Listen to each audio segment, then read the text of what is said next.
Hello, my darlings. Today I've brought you a poem from Walter De La Mare, The Listeners. "Is there anybody there?" said the traveler, knocking on the moonlit door, and his horse in the silence champed the grasses of the forest's ferny floor. And a bird flew up out of the turret above the traveler's head, as he smote upon the door again a second time. "Is there anybody there?" he said. But no one descended to the traveler. No head from the leaf-fringed sill leaned over and looked into his gray eyes, where he stood perplexed and still.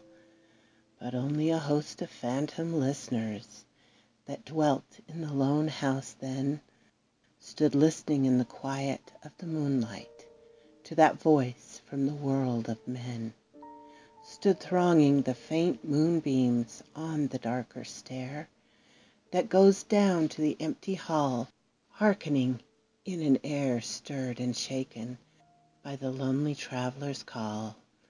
And he felt in his heart their strangeness, their stillness answering his cry, while the horse moved, cropping the dark turf 'neath the starred and leafy sky. For he suddenly smote on the door even louder and lifted his head. "Tell them I came and no one answered, that I kept my word," he said. Never the least stir made the listeners, though every word he spake fell echoing through the shadowiness of the still house from the one man left awake.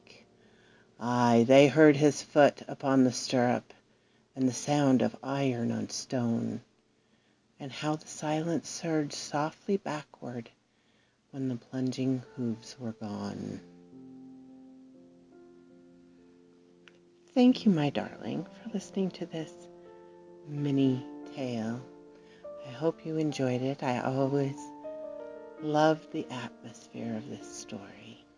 So quoth this raven, and I will see you next time, my darlings, under the trees.